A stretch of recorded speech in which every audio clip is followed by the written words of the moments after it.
আমার আপনার জিন্দিগি থেকে একটা দিন, একটা সপ্তাহ, একটা মাস চলে যাচ্ছে, মানে ওই কোন জারের বাঁশ আমার আপনার জন্য তৈরি হচ্ছে যে অমুকের জন্য অমুক দিন ওই বাঁশটা কাটা হবে আর অমুক কবরস্থানে তাকে দাফন করা হবে। তো দুনিয়া থাকার জায়গা না, দুনিয়া থেকে যেহেতু আমাদেরকে যেতেই হবে, তো দুনিয়া থেকে একটু ভালো কাজ আমরা করি। যা যদি আমরা ভালো কাজ করি, এজন্যই তো আল্লাহ রাসূল সাল্লাল্লাহু আলাইহি ওয়াসাল্লাম বলেন, বুদ্ধিমান ওই ব্যক্তি আল কাইয়িসু মান দারা নাফসাহু ওয়া আল্লামা বা'দাল মাউত। বুদ্ধিমান ওই ব্যক্তি যে দুনিয়া থেকে আখিরাতের পাথেয় সামগ্রী, দুনিয়ায় থেকে আখিরাতের যত চিজ আসবাব, আখিরাতের যত সামগ্রী আছে, সমস্ত সামগ্রী পুঁজি করে সে আখিরাতমুখী হয়, ওই ব্যক্তি হচ্ছে বুদ্ধিমান। তো আমি আপনি এই 60 বছর জিন্দেগি, এখন এক সময় শিশু ছিলাম, এক সময় পৌরত্বে ছিলাম, এক সময় যুবক ছিলাম, এখন বৃদ্ধের কাতারে চলে যাচ্ছি। এক সময় দাড়ি ছিল না, এক সময় কালো দাড়ি ছিল, এখন আস্তে আস্তে সাদা দাড়ি হয়ে গেছে। কিন্তু আমি কি করেছি একটু চিন্তা করেন। قل إن كنتم تحبون الله فاتبعوني يحببكم الله ويغفر لكم ذنوبكم والله غفور رحيم. وقال تعالى: لقد من الله على المؤمنين إذ بعث فيهم رسولا من أنفسهم يتلو عليهم آياته ويزكيهم ويعلمهم الكتاب والحكمة وإن كانوا من قبل لفي ضلال مبين.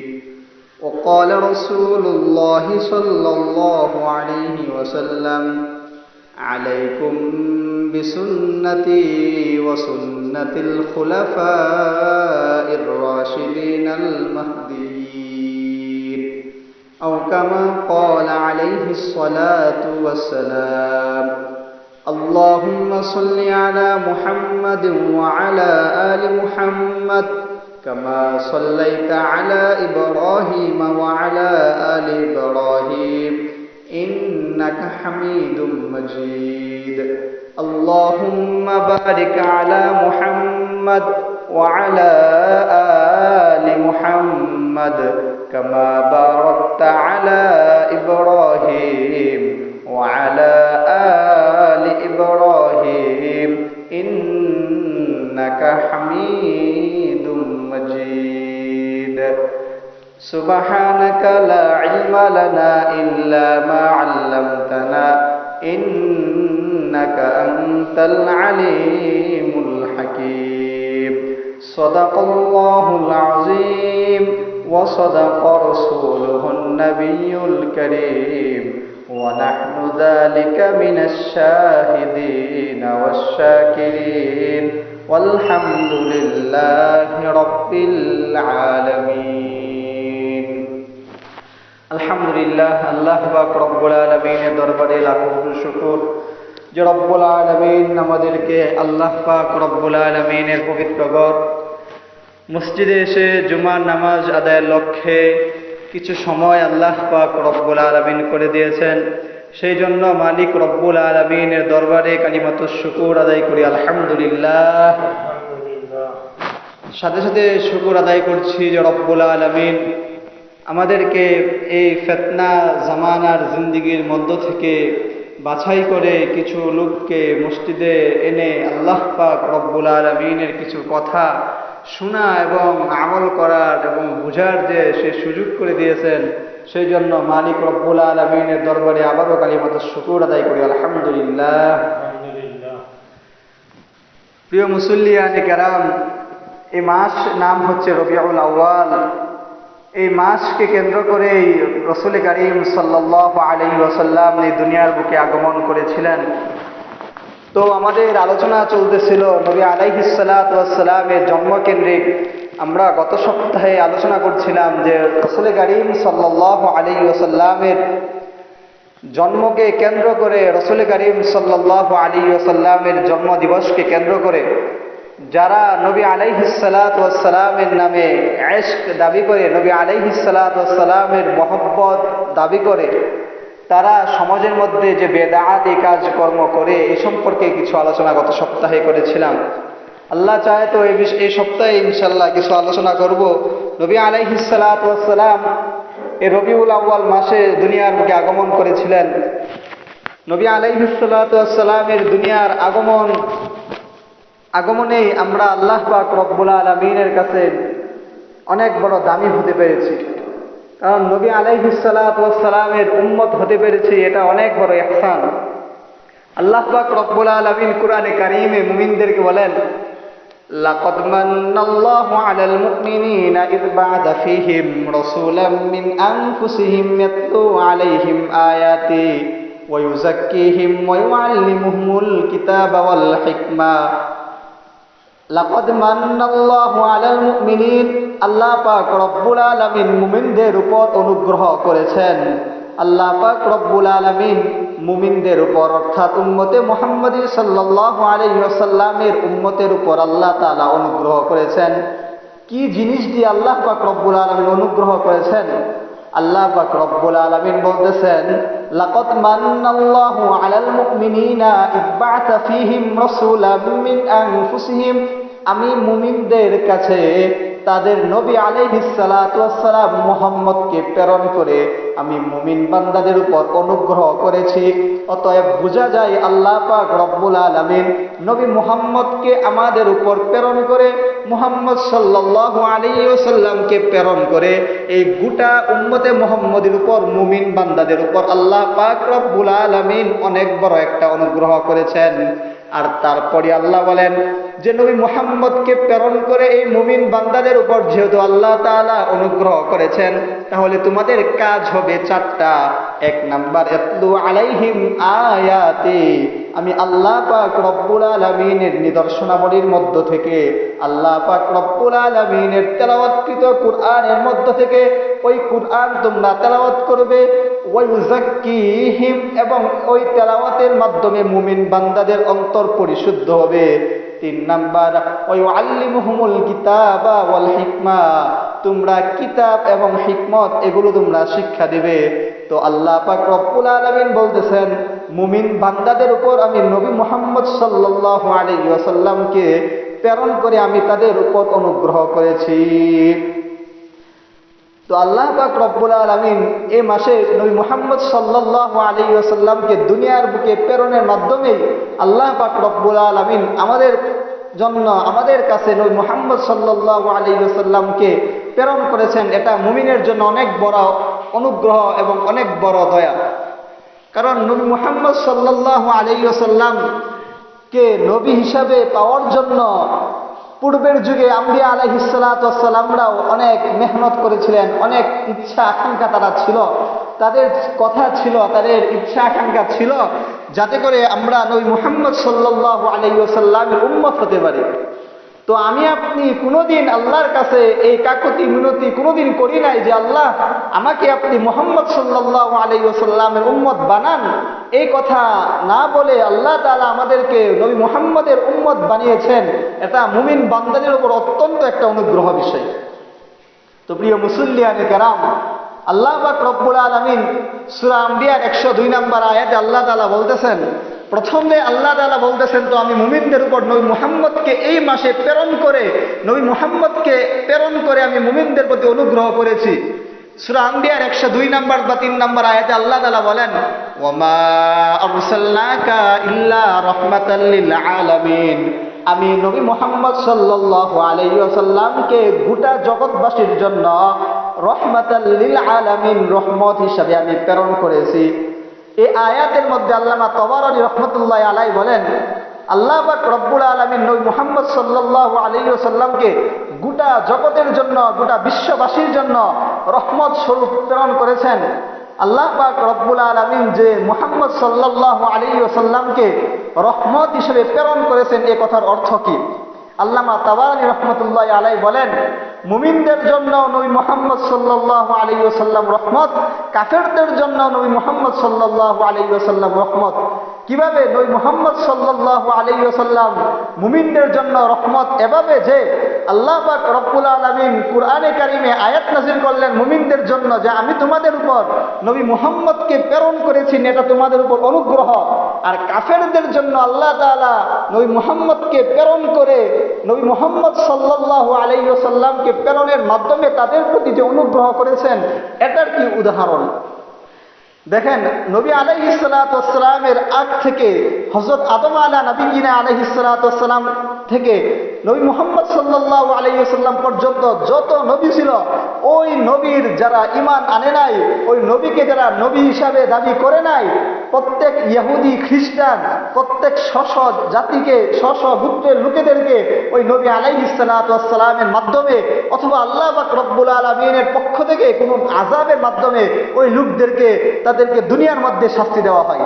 কিন্তু নবী মুহাম্মদ সাল্লাল্লাহু আলাইহি ওয়াসাল্লামের উম্মত যারা হয়েছেন, হয় তারা কাফের হোক অথবা মুমিন হোক, কোনো কাফের অথবা কোনো ইহুদি খ্রিস্টানরা কিন্তু আল্লাহ পাক রব্বুল আলামিন নবী মুহাম্মদ সাল্লাল্লাহু আলাইহি ওয়াসাল্লামের সুবাদেই কোনো ইহুদি খ্রিস্টানরে দুনিয়ার বুকে আল্লাহ পাক রব্বুল আলামিন শাস্তি দেন নাই। হ্যাঁ, হতে পারে কিঞ্চিত দুনিয়ার কিছু শাস্তি দিয়েছেন, কিন্তু আল্লাহ পাক রব্বুল আলামিন নবী মুহাম্মদের সুবাদে ইহুদি খ্রিস্টান যারা নবী মুহাম্মদ সাল্লাল্লাহু আলাইহি ওয়াসাল্লামকে নবী হিসাবে মানে না, এই কথার যারা দাবি করে, তাদেরকে ইহুদি এবং কাফেরদেরকে আল্লাহ পাক রব্বুল আলামিন আংশিক দুনিয়াতে কিছু শাস্তি দেন, কিন্তু অন্যান্য স্বজাতি গোত্রের লোকদের মতো তাদেরকে কোনো শাস্তি দেন নাই। শুধুমাত্র নবী মুহাম্মদ সাল্লাল্লাহু আলাইহি ওয়াসাল্লামের রহমতের সুবাদে এজন্য আল্লাহ তাআলা আয়াত নাযিল করছেন, ওমা আরসালনাকা ইল্লা রাহমাতাল লিল আলামিন। আমি নবী মুহাম্মদ সাল্লাল্লাহু আলাইহি ওয়াসাল্লামকে গোটা জগৎবাসীর জন্য রহমত স্বরূপ হিসেবে প্রেরণ করেছি।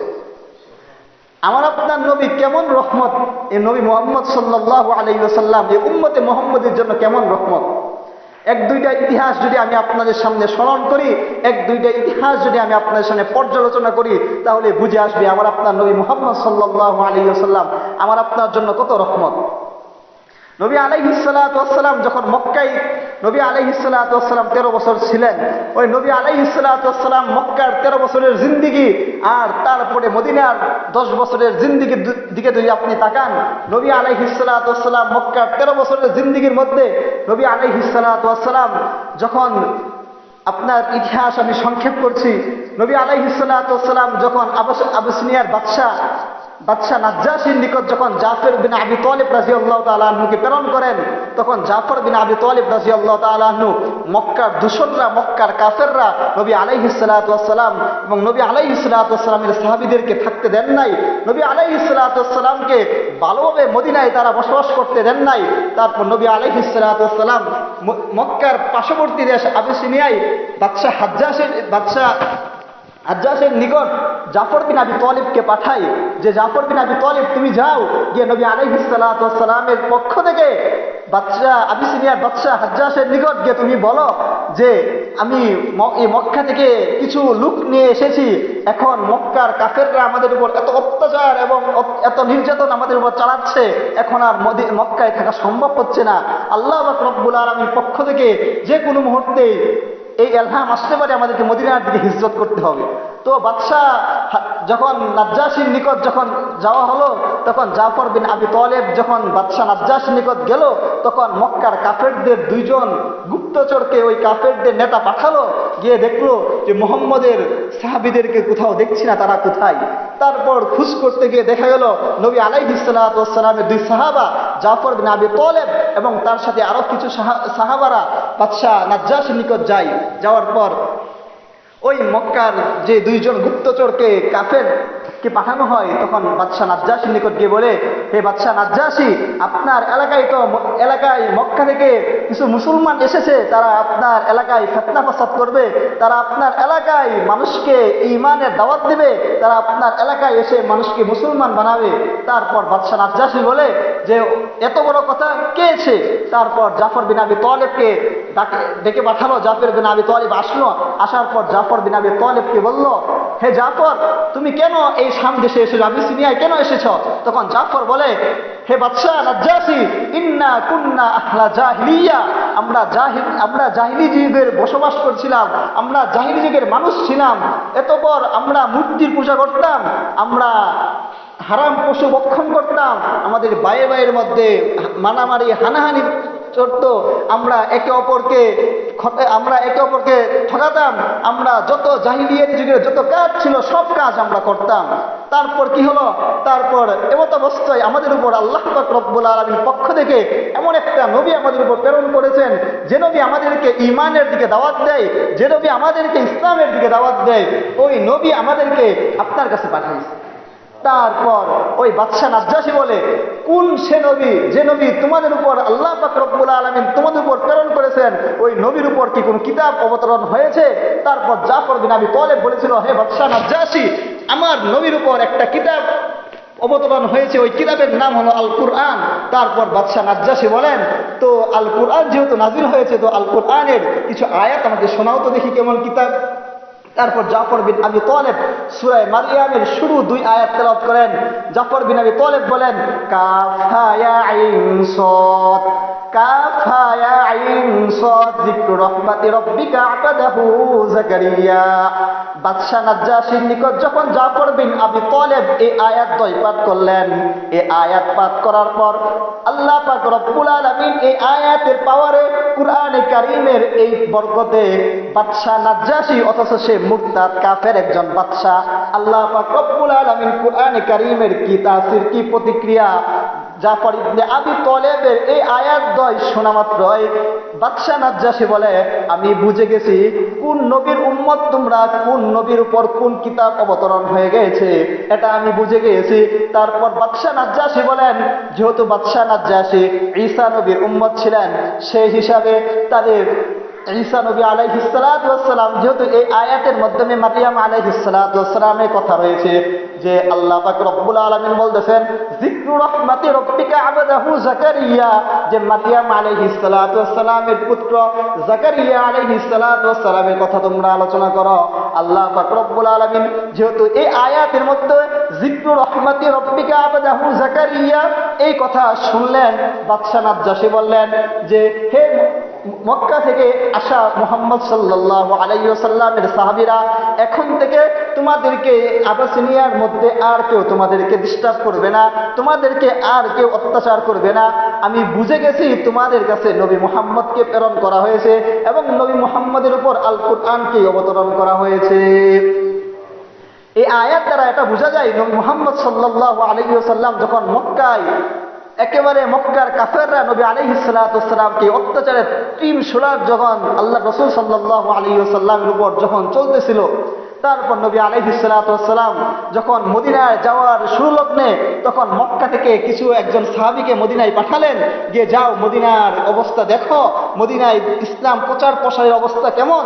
তখন মক্কা থেকে হযরত মুসআব ইবনে উমাইর রাদিয়াল্লাহু তাআলা আনহু থেকে মদিনায় প্রেরণ করলেন। তিনি ইসলামের প্রথম শিক্ষক, যে মদিনায় গিয়ে ইসলামের ভিত্তি, ইসলামের যে শিক্ষা, এই তালিম তিনি গিয়ে মদিনায় তিনি লালন করেন। মুসআব ইবনে উমাইর রাদিয়াল্লাহু তাআলা আস্তে আস্তে গিয়ে মদিনায় ছোট ছোট বাচ্চা, যুবক, বৃদ্ধদেরকে কুরআনের দাওয়াতের মাধ্যমে পুরা মদিনাকে রাসূল করিম সাল্লাল্লাহু আলাইহি ওয়াসাল্লামের জন্য পুরা মদিনাকে একেবারে উন্মুক্ত করে দিলেন, একেবারে যোগ্য করে তুললেন। তারপর মুসআব ইবনে উমাইর রাদিয়াল্লাহু তাআলা আনহু কয়েক হিজরি পর নবী মুহাম্মদ সাল্লাল্লাহু আলাইহি ওয়াসাল্লামকে বলতেছেন, হে নবী, আপনি এখন আসতে পারেন, এখন মদিনার লোকেরা ইসলাম সম্পর্কে কিছু বুঝে, মদিনার লোকেরা ইসলাম সম্পর্কে কিছু জানে, এখন আপনি আসতে পারেন। কিন্তু আবু জাহেল এবং আবু জাহেলের দূষণরা, তারা তো ক্ষান্ত নেই। মক্কার কাফেররা নবী মুহাম্মদ সাল্লাল্লাহু আলাইহি ওয়াসাল্লামকে একটা ষড়যন্ত্র লিপ্ত আছে, তারা একটা দল, কিভাবে নবী মুহাম্মদকে হত্যা করবে। আপনারা আপনারা যদি সিরাতের কিতাব যদি আপনারা মুতালা করেন, যদি আপনারা অধ্যয়ন করেন, তাহলে দেখবেন যে দারুন নদুয়া নামক একটা জায়গা আছে, দারুন নদুয়া। মক্কার কাফেররা একটা বৈঠক করেছিল, ওই বৈঠকের নাম ছিল দারুন নদুয়া। আর ওই দারুন নদুয়ার মধ্যে আবু জাহেল, উতবা ইবনে সাইবা এবং আবু সুফিয়ান সহ মক্কার বড় বড় যত লিডার ছিল, পরবর্তী যত বড় বড় সাহাবা, এর আগে সকলে মিলে দারুন নদুয়ার মধ্যে পরামর্শের মধ্যে এই বৈঠকে তারা একমাত্র সিদ্ধান্তে তারা উপনীত হয়েছিল যে নবী মুহাম্মদকে হত্যা করতে হবে। নবী মুহাম্মদকে মক্কা থেকে হত্যা করে নবী মুহাম্মদকে এখানে মিটিয়ে দিতে হবে। কারণ নবী মুহাম্মদ যদি মদিনায় হিজরত করে, তো নবী মুহাম্মদ মক্কায় 13 বছর যেভাবে ইসলামের বীজকে বপন করেছে, নবী মুহাম্মদ সাল্লাল্লাহু আলাইহি ওয়াসাল্লাম যেভাবে এই মক্কার মধ্যে ইসলামের দাওয়াত দিয়েছে, যদি সে পূর্বে মদিনায় যায়, তাহলে মদিনার পুরা মদিনাকে সে ইসলামের ছায়াতলে সে নিয়ে যাবে। এই চিন্তা ফিকির করে যখন দারুন নদওয়ার মধ্যে আবু জাহেল্লা এই সিদ্ধান্তক্রমে উপনীত হলো যে মুহাম্মদ সাল্লাল্লাহু আলাইহি ওয়াসাল্লামকে আজ রাতে হত্যা করা হবে, আল্লাহ পাক রব্বুল আলামিন তার বন্ধুকে তো, ইসলামকে তো এত সহজে আল্লাহ পাক রব্বুল আলামিন মিটাবেন না। এজন্যই আল্লাহ পাক রব্বুল আলামিন নবী মুহাম্মদের কাছে জিবরাইল আমিনের মাধ্যমে আল্লাহ পাঠান, হে নবী, আজ রাতেই আপনার মদিনায় হিজরত করতে হবে। আর মদিনায় যে আপনি হিজরত করবেন, আপনার সাথী হবে কে, আপনি কোন সময় সফর করবেন, এটাও আল্লাহ পাক রব্বুল আলামিন বলে দিলেন। নবী মুহাম্মদ সাল্লাল্লাহু আলাইহি ওয়াসাল্লামকে বললেন, হে নবী মুহাম্মদ, আজ রাতে আপনি আবু বকরকে সাথে নিয়ে মক্কা থেকে আপনি মদিনায় হিজরত করবেন, কারণ মক্কার কাফেররা আজ রাতে আপনাকে হত্যা করবে। নবী আলাইহিস সালাতু ওয়াস সালাম প্রতিদিন যে ঘরের মধ্যে নবী আলাইহিস সালাতু ওয়াস সালাম ঘুমাতেন, ঠিক ওই ঘরের মধ্যে আবু জাহেল, উতবা ইবনে শাইবা, তারা বললেন, আজ রাতে আমরা ওই ঘরকে পাকড়াও করব, ওই ঘরের মধ্যে ঢুকে নবী মুহাম্মদকে হত্যা করব। আল্লাহ পাক রব্বুল আলামিন কি কুদরত, আল্লাহ পাক রব্বুল আলামিন কি জালাল। নবী মুহাম্মদ সাল্লাল্লাহু আলাইহি ওয়াসাল্লাম হযরত আলী রাদিয়াল্লাহু তাআলা আনহু বললেন, হে আলী, তোমার সাথে আমার সাক্ষাৎ হবে, তুমি এই চিন্তা করো না। আলী, তুমি আজকে আমার বিছানায় ঘুমাবে, তুমি আজকে আমার রুমে থাকবে। আল্লাহ পাক রব্বুল আলামিনের নির্দেশ এসে গিয়েছে, আমি এখন মক্কা থেকে মদিনায় হিজরত করব। আলী রাদিয়াল্লাহু তাআলা আনহু একেবারে মুহাম্মদ সাল্লাল্লাহু আলাইহি ওয়াসাল্লাম নবী যে কথা বলেছিলেন, ওই কথার উপর হরফান আমল করে আলী রাদিয়াল্লাহু তাআলা আনহু ঘুমালেন। যখন রাতটা একটু গভীর হলো, নবী মুহাম্মদ সাল্লাল্লাহু আলাইহি ওয়াসাল্লাম হযরত আবু বকর সিদ্দিককে নিয়ে যখন ঘর থেকে বের হলেন, দেখলেন পুরা ঘর চারদিকে মক্কার কাফেররা, আবু জাহেল, উতবা, শাইবা, আবু সুফিয়ান চারদিক থেকে ঘেরাও। নবী মুহাম্মদকে বের হওয়া মাত্রই তারা খুন করবে, হত্যা করবে। আল্লাহ পাক রব্বুল আলামিন নবী মুহাম্মদকে ইলহামের মাধ্যমে জানিয়ে দিলেন, হে নবী মুহাম্মদ সাল্লাল্লাহু আলাইহি ওয়াসাল্লাম, আপনি বের হবেন আর ওই কুরআনে কারীমের ওই আয়াত তেলাওয়াত করবেন। আল্লাহ তাআলা সূরা ইয়াসিনের মধ্যে জানিয়ে দিয়েছেন, ওয়াজআলনা মিন বাইনি আইদিহিম সাদ্দা ওয়া মিন খালফিহিম সাদ্দা ফাআবসাইনাহুম ফাহুম লা ইউবসিরুন। আল্লাহ পাক রব্বুল আলামিন নবী মুহাম্মদ সাল্লাল্লাহু আলাইহি ওয়াসাল্লামকে যখন আবু বকরের মাধ্যমে যখন নবী মুহাম্মদের ঘর থেকে যখন বের হলেন, মক্কার যখন বড় বড় লিডাররা, কাফেররা যখন নবী মুহাম্মদ সাল্লাল্লাহু আলাইহি ওয়াসাল্লামের গড়তে চারদিক থেকে যখন ঘেরাও করে দিয়েছিলেন, তখন নবী মুহাম্মদ সাল্লাল্লাহু আলাইহি ওয়াসাল্লাম ঘর থেকে বের হলেন আর কুরআনে কারীমের ওই আয়াত তেলাওয়াত করলেন, ওয়াজআলনা মিন বাইনি আইদিহিম, আর আমি তাদের সামনে এবং পিছনে বালি নিক্ষেপ করলাম, ফাআবসাইনাহুম ফাহুম লা ইউবসিরুন। আমার আর তার মাঝে, অর্থাৎ নবী মুহাম্মদ এবং মক্কার কাফেরদের মাঝে আল্লাহ পাক রব্বুল আলামিন এত বড় একটা প্রাচীর দাঁড় করে দিয়েছিলেন, যে প্রাচীরের কারণে ওই মক্কার কাফেররা নবী মুহাম্মদ এবং আবু বকরকে তারা দেখতে পান নাই। আবু বকর এবং নবী মুহাম্মদ সাল্লাল্লাহু আলাইহি ওয়াসাল্লাম মক্কার কাফের আবু জাহেল, উতবা, শাইবাদের সামনে দিয়ে ওই রাত্রে নবী আলাইহিস সালাতু ওয়াস সালাম মক্কা থেকে চলে গেলেন। তারপর যখন সকাল হলো, মক্কার কাফেররা তো মনে করলো নবী মুহাম্মদ সাল্লাল্লাহু আলাইহি ওয়াসাল্লাম ঘরের ভিতরে এখনো ঘুমের মধ্যে শায়িত। তারপর যখন সকাল হলো, দরজায় যখন করাঘাত করলো, ভিতর থেকে বের হয়ে আসলো হযরত আলী রাদিয়াল্লাহু তাআলা আনহুকে দেখে আবু জাহেল বলল, হে আলী, তুমি এখানে কেন? তারপর আলী রাদিয়াল্লাহু তাআলা আনহু বলেন, আমাকে তো নবী মুহাম্মদ সাল্লাল্লাহু আলাইহি ওয়াসাল্লাম আজকে রাতে আমাকে এই রুমে ঘুমাইতে বলছেন। নবী, তোমার নবী মুহাম্মদ কোথায়? আলী রাদিয়াল্লাহু তাআলা বলেন, আমার নবী মুহাম্মদ কোথায় আমি তা জানি না। অর্থাৎ আমার নবী মুহাম্মদ সাল্লাল্লাহু আলাইহি ওয়াসাল্লাম বলেছেন আমি এখানে ঘুমাই, আমি এখানে থাকবো, এটাই আমি জানি, আর কিচ্ছু জানি না। তারপর মক্কার কাফেররা, আবু জাহেল, উতবা, শাইবা, তারা জানতো নবী মুহাম্মদ যদি ঘরে না থাকতো তাহলে হয়তো আবু বকর সিদ্দিকের ঘরে পাওয়া যাবে। আবু বকর সিদ্দিকের ঘরে গিয়ে দেখে আবু বকর সিদ্দিকও নাই। তাহলে তারা ভেবেছে যে হয়তো ভাবে তারা নবী মুহাম্মদ সাল্লাল্লাহু আলাইহি ওয়াসাল্লাম এবং আবু বকর সিদ্দিক তারা দুইজনই তারা আজ মক্কা থেকে পালিয়ে গিয়েছে। কিন্তু আল্লাহ পাক রব্বুল আলামিন কি কুদরত, নবী আলাইহিস সালাতু ওয়াস সালাম মক্কা থেকে মদিনায় গারে সৌর, যেটাকে বলা হয় সৌর পর্বত, হেরা পর্বতের মধ্যে নবী আলাইহিস সালাতু ওয়াস সালাম গারে সৌর মধ্যে 3 দিন ছিলেন। ওই মক্কার বড় বড় কাফেরদের লিডারের অত্যাচারে, স্টিম রুলারে নবী আলাইহিস সালাতু ওয়াস সালাম গাড়ে সৌরের মধ্যে 3 দিন ছিলেন। এমনকি আবু বকর সিদ্দিক রাদিয়াল্লাহু তাআলা আনহু এত ভয় পাচ্ছিলেন, যেদিক দিয়ে নবী আলাইহিস সালাতু ওয়াস সালাম আসছিলেন, ওই নবী আলাইহিস সালাতু ওয়াস সালাম আবু বকর সিদ্দিক রাদিয়াল্লাহু তাআলা আনহুর পা মুবারকের ছাপ ছিল, কিন্তু আবু বকর সিদ্দিক রাদিয়াল্লাহু তাআলা আনহুর গোলাম ওই গোলামের ঘোড়া দিয়ে ওই বালুর পায়ের ছাপগুলোকে আবার একেবারে মিশে দেয়, যেন কাফেররা না বুঝতে পারে যে নবী মুহাম্মদ এবং আবু বকর সিদ্দিক এদিক দিয়ে এসেছে। কিন্তু ঘটনাক্রমে যে গাড়ে সৌরের মধ্যে নবী আলাইহিস সালাতু ওয়াস সালাম আবু বকর সিদ্দিক ছিল, ওই গড়ে সৌরের মুখের মধ্যে কাফেররা এসে দেখে কোথায় গেল নবী মুহাম্মদ আর আবু বকর, কোথায় তো খুঁজে পাবে নাই। তারপর আবু বকর সিদ্দিক বললেন, হে নবী, আপনি দেখতেছেন না ওই মক্কার কাফেরদের পার চিহ্নতে দেখা যাচ্ছে, তাদের পা তো দেখা যাচ্ছে, তারা আমাদের উপর এখনই আক্রমণ করবে। তখন নবী আলাইহিস সালাতু ওয়াস সালাম বলেন, হে আবু বকর, তুমি কি মনে করো আমি আর তুমি এই গর্তের মধ্যে আর আমাদের কেউ নেই? তবে মুহাম্মদ সাল্লাল্লাহু আলাইহি ওয়াসাল্লাম বলেন, আবু বকর, এই চিন্তা করো না, আমরা দুইজন ঠিক আছে, কিন্তু আল্লাহু সালিসুহুমা, আমাদের সাথে স্বয়ং আল্লাহ পাক রব্বুল আলামিন আমাদের জিম্মাদারি আছে। তারপরে কুরআনে কারীমের ওই আয়াত নাযিল হয়, ইয আখরাজাহুল্লাযীনা কাফারু সানিয়াসনাইন ইয হুমা ফিল গর। হ্যাঁ আবু বকর সিদ্দিক, তোমরা গাড়ে সৌরের মধ্যে আছো ঠিক আছে, কিন্তু তোমরা এই কথা মনে করো না যে তোমাদের সাথে শুধু তোমরা দুইজনই আছো আর তোমাদের সাথে আর কেউ নেই। লা তাহজান ইন্নাল্লাহা মা'ানা, তোমরা এই চিন্তা করো না, আমি আল্লাহ পাক রব্বুল আলামিন তোমাদের সাথে আছি। নবী আলাইহিস সালাতু ওয়াস সালাম কি কষ্ট মুজাহাদা করেছেন শুধুমাত্র এই নবী আলাইহিস সালাতু ওয়াস সালামের উপর যে আনিত দ্বীন ছিল, ওই দ্বীন দুনিয়ার বুকে প্রচার প্রসার করার জন্য।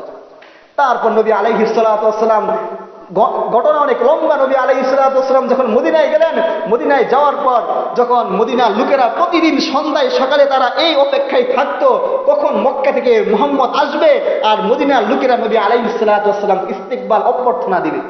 তারপর ঘটনাক্রমে হযরত আব্দুল্লাহ বিন সালাম রাদিয়াল্লাহু তাআলা আনহু ইহুদিদের অনেক বড় পণ্ডিত এবং ইহুদিদের অনেক বড় আলেম ছিলেন। তৎক্ষণাৎ তিনি তখনও মুসলমান হন নাই। নবী আলাইহিস সালাতু ওয়াস সালাম যখন মদিনায় গেলেন, মদিনায় যাওয়ার পর আব্দুল্লাহ ইবনে সালাম বলেন, হে নবী মুহাম্মদ, তুমি যদি সত্যি নবী হয়ে থাকো তাহলে আমি তোমাকে কয়েকটা প্রশ্ন করব, ওই কয়েকটা প্রশ্নের জবাব উত্তর যদি তুমি আমাকে সঠিক করে দিতে পারো, আমি আব্দুল্লাহ ইবনে সালাম বলতেছি, আমি ওই মদিনার যত কাফের আছে সমস্ত কাফেরদের সামনে আমি তোমার দ্বীনের উপর তোমাকে নবী হিসাবে আমি মানব। তারপর নবী মুহাম্মদ সাল্লাল্লাহু আলাইহি ওয়াসাল্লাম কিছুক্ষণ চুপ ছিলেন। কিছুক্ষণ চুপ থাকার পর আব্দুল্লাহ ইবনে সালামকে উত্তর দিলেন, হে আব্দুল্লাহ ইবনে সালাম, তুমি কি আমাকে কি প্রশ্ন করবা বলো? আব্দুল্লাহ ইবনে সালাম বলেন, হে নবী মুহাম্মদ, তুমি যদি আমাকে প্রাথমিকভাবে এই দুইটা সওয়ালের জবাব দিতে পারো যে জান্নাতীদের সর্বপ্রথম মেহমানদারি কি হবে আর জান্নাতীদেরকে সর্বপ্রথম খাবার কি হবে। দ্বিতীয় নাম্বার সওয়াল হলো যে সন্তান মার আকৃতি কেন পায়, সন্তান বাবার আকৃতি কেন পায়। এই দুই সওয়ালের জবাব যদি তুমি আমাকে দিতে পারো, আমি আব্দুল্লাহ ইবনে সালাম বলতেছি, আমি তোমার হাত ধরেই মুসলমানের মধ্যে দীক্ষিত হয়ে যাব। তারপর নবী মুহাম্মদ সাল্লাল্লাহু আলাইহি ওয়াসাল্লাম কিছুক্ষণ নীরব থেকে আব্দুল্লাহ ইবনে সালামকে জবাব দিলেন, আব্দুল্লাহ ইবনে সালাম, জান্নাতের প্রথম যে মেহমানদারি হবে, জান্নাতের প্রথম যে খাবার হবে সেটা হলো কাবিরাতুল হুদ। জান্নাতের প্রথম মেহমানদারি হবে, জান্নাতের প্রথম খাবার হবে মাছের বুনার গোশতের কলিজা। যে মাছের বুনার গোশতের কলিজা জান্নাতীদের প্রথম মেহমানদারি হবে, জান্নাতীদের প্রথম খাবার হবে। আর দ্বিতীয় সওয়াল যে তুমি করেছিলা যে সন্তান মার আকৃতি কেন পায়, সন্তান বাবার আকৃতি কেন পায়, তারপর নবী মুহাম্মদ সাল্লাল্লাহু আলাইহি ওয়াসাল্লাম আব্দুল্লাহ বিন সালামকে বলে, হে আব্দুল্লাহ বিন সালাম, তুমি শুনে রাখো, স্বামী স্ত্রী তাদের হালাল সম্পর্কের মধ্যে যে জিনিসটা তৈরি হয়, ওই জিনিসটা তৈরি হওয়ার পর নির্দিষ্ট একটা স্থানে যাবার পর যে জিনিসটা দৌড়াদৌড়ি করে, যে জিনিসটা ঘোরাফেরা করে, যদি মায়েরটা আগে যায় তাহলে সন্তান মার মতো হয়, আর যদি বাবারটা আগে যায় তাহলে সন্তান বাবার মতো হয়। তারপর আব্দুল্লাহ ইবনে সালাম বলেন, হে নবী মুহাম্মদ, তুমি এই দুই সওয়ালের জবাব কোথা থেকে পেলা? নবী মুহাম্মদ সাল্লাল্লাহু আলাইহি ওয়াসাল্লাম বলেন, হে আব্দুল্লাহ বিন সালাম, তুমি যখন আমাকে এই দুই সওয়াল প্রশ্ন যখন করেছ, তৎক্ষণাৎই আল্লাহ পাক রব্বুল আলামিন জিবরাইলের মাধ্যমে আমাকে এই দুই সওয়ালের জবাব আমার কানের মাধ্যমে শিক্ষা দিয়েছে, যাতে করে একজন ইহুদি, যাতে করে একজন খ্রিস্টান, যাতে করে একজন বেদিন মুসলমান যেন, বেদিন মানুষ যেন মুসলমানের মধ্যে দীক্ষিত হতে পারে। এই সওয়ালের জবাব আমাকে শিক্ষা দিয়ে দিয়েছে। তারপর আব্দুল্লাহ ইবনে সালাম বলে, হে নবী মুহাম্মদ, আমি আপনার হাতে মুসলমানে দীক্ষিত হব তা ঠিক, কিন্তু আপনি ইহুদিদের মাধ্যমে জিজ্ঞাসা করেন আমি আব্দুল্লাহ ইবনে সালাম ব্যক্তি হিসাবে কেমন, আমি আব্দুল্লাহ ইবনে সালাম ব্যক্তি হিসাবে এই মদিনার মধ্যে আমার পাওয়ার কেমন, আপনি জিজ্ঞাসা করেন। তারপর নবী মুহাম্মদ সাল্লাল্লাহু আলাইহি ওয়াসাল্লাম ইহুদিদের বিরাট বড় সম্প্রদায়কে জিজ্ঞাসা করলেন, এই ইহুদিদের সম্প্রদায়, তোমাদের মধ্যে আব্দুল্লাহ ইবনে সালাম ব্যক্তি হিসাবে কেমন, তোমাদের মধ্যে আব্দুল্লাহ ইবনে সালামের কথার নির্ভরযোগ্যতা কেমন, গ্রহণযোগ্যতা কেমন? তখন মদিনার ইহুদিরা এই জবাবে দিয়েছিল, ইবনুনা খাইরুনা, আব্দুল্লাহ ইবনে সালাম আমাদের মদিনার যত মানুষ আছে সমস্ত মানুষের মধ্যে সবচাইতে উত্তম মানুষ এবং সবচাইতে উত্তম শ্রেণীর মানুষ হচ্ছে আব্দুল্লাহ বিন সালাম। তারপর নবী আলাইহিস সালাতু ওয়াস সালামকে যখন এই মদিনার ইহুদিরা এই কথার সার্টিফিকেট দিল আব্দুল্লাহ বিন সালাম সম্পর্কে, তখন আব্দুল্লাহ বিন সালাম নবী মুহাম্মদ সাল্লাল্লাহু আলাইহি ওয়াসাল্লামের হাত ধরে কালিমা পড়ে তৎক্ষণাৎ মুসলমান হয়ে গেলেন। তারপর নবী মুহাম্মদ সাল্লাল্লাহু আলাইহি ওয়াসাল্লামকে আব্দুল্লাহ বিন সালাম বললেন, হে নবী, আপনি এখনই মদিনার ইহুদিদেরকে জিজ্ঞাসা করেন আমি আব্দুল্লাহ বিন সালাম আমি কেমন। তারপর যখন মদিনার ইহুদিদেরকে বলেন যে এই মদিনার ইহুদিরা আব্দুল্লাহ বিন সালাম তো মুসলমান হয়ে গিয়েছে, তখন মদিনার ইহুদিরা নবী মুহাম্মদকে বলেন যে এটা কখনোই সম্ভব না যে আমাদের ইহুদিদের বড় আলেম আব্দুল্লাহ বিন সালাম মুসলমান হয়ে যাবে। তারপর যখন পর্দার ভিতর থেকে আব্দুল্লাহ বিন সালাম বের হয়ে মদিনার ইহুদিদেরকে বলেন, তার সাথীদেরকে বলেন, হে আমার সাথীরা, হে মদিনার ইহুদিরা, আমি কিছুক্ষণ পূর্বে ঠিক ছিলাম, আমি কিছুক্ষণ পূর্বে তোমাদের দলের মধ্যে দীক্ষিত ছিলাম, কিন্তু নবী মুহাম্মদকে যে দুইটা সওয়াল করেছিলাম ওই দুইটা সওয়ালের আজীব উত্তর আমি ইতিপূর্বে কোনো দিন কোনো পাদ্রী কি কোনো আলেম কি কারো কাছ থেকে পাই নাই, কিন্তু যে দুইটা সওয়ালের জবাব নবী মুহাম্মদ আমাকে দিয়েছে, আমার এই কথা বিশ্বাস হয় যে আল্লাহ পাক রব্বুল আলামিন যদি কোনো নবীকে প্রেরণ করে থাকে এই জামানার মধ্যে, মদিনার মধ্যে, মক্কার মধ্যে, তাহলে সবচেয়ে বিশ্বস্ত আমানতদার নবী হচ্ছে নবী মুহাম্মদ সাল্লাল্লাহু আলাইহি ওয়াসাল্লাম। তারপর যখন আব্দুল্লাহ বিন সালাম যখন মুসলমানের কথা যখন পুরা মদিনার ইহুদি সম্প্রদায়ের সামনে জানিয়ে দিলেন, তৎক্ষণাৎ মদিনার ইহুদিরা বললেন, ইবনু শাররুনা ও ইবনু শাররুনা, এই মদিনার ইহুদিদের মধ্যে সবচেয়ে নিকৃষ্ট শ্রেণীর, সবচেয়ে নিকৃষ্ট লোকের সন্তান হচ্ছে আব্দুল্লাহ বিন সালাম। অথচ এই মদিনার ইহুদিরাই কিছুক্ষণ পূর্বে আব্দুল্লাহ বিন সালামকে বলেছিল এই মদিনার মধ্যে সবচেয়ে উৎকৃষ্ট ব্যক্তি, কিন্তু কিছুক্ষণ পরে আবার তারাই বলে নাকি যে নবী মুহাম্মদ সাল্লাল্লাহু আলাইহি ওয়াসাল্লামের সাহাবা আব্দুল্লাহ বিন সালাম নাকি মদিনার ইহুদিদের মধ্যে সবচেয়ে নিকৃষ্ট। এটা হচ্ছে ইহুদি খ্রিস্টানদের চাল। ইহুদি খ্রিস্টানরা তারা আজ ছলে বলে কৌশলে আমাদের মুসলমানদেরকে তারা নবী মুহাম্মদ থেকে, ইসলাম থেকে তারা দূরে সরানোর বিভিন্ন তারা ষড়যন্ত্র চলতেছে, বিভিন্ন ষড়যন্ত্র তারা করতেছে, যাতে করে আমরা নবী মুহাম্মদ সাল্লাল্লাহু আলাইহি ওয়াসাল্লাম ইতিহাস না জানি, যাতে করে আমরা নবী মুহাম্মদ সাল্লাল্লাহু আলাইহি ওয়াসাল্লামকে নবী হিসেবে না মানি। তো প্রিয় মুসল্লিয়ানে কেরাম, এত লম্বা কাহিনী বলার এটাই উদ্দেশ্য, এই মাসে রবিউল আউয়াল মাসে নবী মুহাম্মদ সাল্লাল্লাহু আলাইহি ওয়াসাল্লাম দুনিয়ার বুকে এসেছিলেন শুধুমাত্র কারো জন্য না।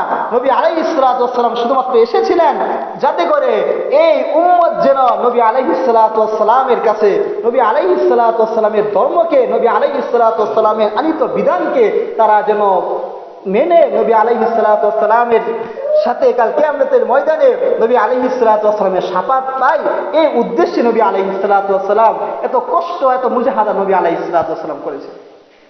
আমাদের উপর নবী আলাইহিস সালাতু ওয়াস সালামের কেমন ইহসান, কেমন দয়া, কেমন অনুগ্রহ, এক দুইটা হাদিস আমরা শুনি।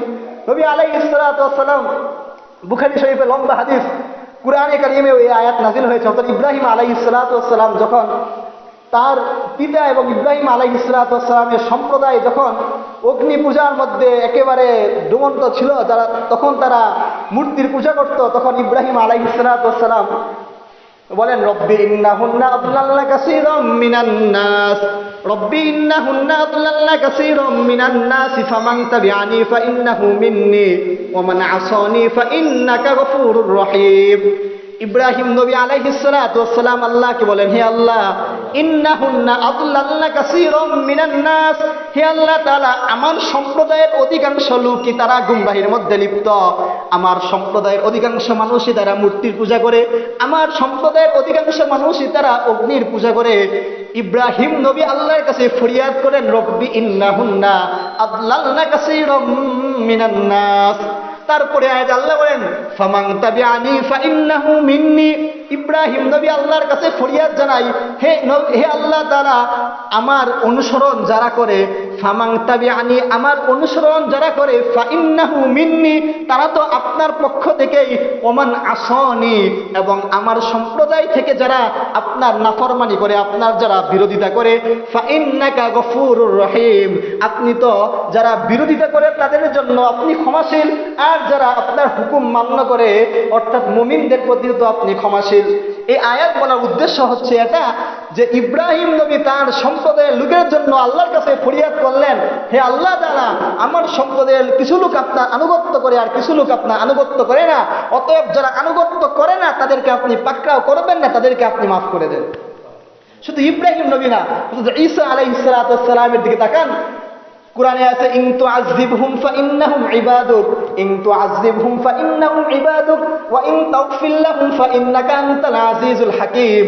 হযরত ঈসা আলাইহিস সালাতু ওয়াস সালাম তার সম্প্রদায়ের লোকেদেরকে বলেন যে হে আল্লাহ তাআলা, আমার সম্প্রদায়ের লোকেদেরকে যদি আপনি শাস্তি দেন, ফাইন্নাহুম ইবাদুক, তাহলে তো এটা আপনারই বান্দা, ওয়া ইন তাগফির লাহুম, আর যদি আমার সম্প্রদায়ের লোকেদেরকে আপনি ক্ষমা করে দেন, ফাইন্নাকা আনতাল আজিজুল হাকীম, তাহলে আপনি তো ক্ষমতাধর পরাক্রমশালী আল্লাহ তাআলা, তো আপনার তো এই ক্ষমতা আপনার আছে যে যে আনুগত্য করে তাকেও আপনি মাফ করতে পারেন, আর যে আনুগত্য করে না তাকেও আপনি মাফ করতে পারেন।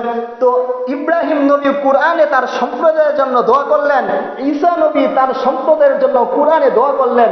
নবী মুহাম্মদ সাল্লাল্লাহু আলাইহি ওয়াসাল্লাম যখন এই আয়াত পড়লেন, এই হাদিস যখন নবী বলেন, তখন নবী আলাইহিস সালাতু ওয়াসাল্লাম খুব আফসোস করলেন যে আমার আগে ইব্রাহিম নবীও তার সম্প্রদায়ের জন্য আল্লাহর কাছে দোয়া করলো, ঈসা নবী তার সম্প্রদায়ের জন্য দোয়া করলো, আমি আমার উম্মতের জন্য কি করলাম। তারপর ফাসরাফা ইয়াদি, তারপর নবী আলাইহিস সালাতু ওয়াস সালাম আক্ষেপের হাত আল্লাহর কাছে তুললেন। তারপর আল্লাহ পাক রব্বুল আলামিন জিবরাইল আমিনের মাধ্যমে জানিয়ে দিলেন, হে জিবরাইল, আমার বন্ধুর কি হয়েছে, আমার বন্ধুর মন খারাপ কেন? তখন নবী আল্লাহ পাক রব্বুল আলামিন জিবরাইল আমিনকে পাঠালেন, ইযহাব ইলা রাব্বিকা মুহাম্মদ।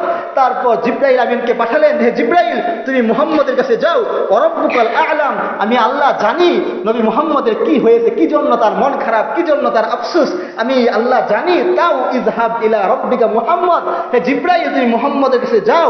যখন জিবরাইল আমিন নবী মুহাম্মদের কাছে যায়, যাওয়ার পর জিবরাইল আমিন জিজ্ঞাসা করে, হে নবী মুহাম্মদ, আপনার মন খারাপ কেন?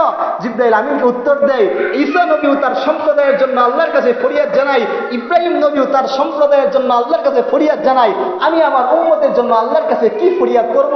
আমি আমার আনেওয়ালা উম্মত, তারা তো জাহান্নামের মধ্যে যাবে, তারা তো জান্নাতের মধ্যে যাবে, আমার উম্মত জাহান্নামের মধ্যে যাবে, আমি তো এটা সহ্য করতে পারবো না। আমি আমার উম্মতের জন্য এই আক্ষেপের হাত আমি আল্লাহর কাছে প্রসারিত করলাম।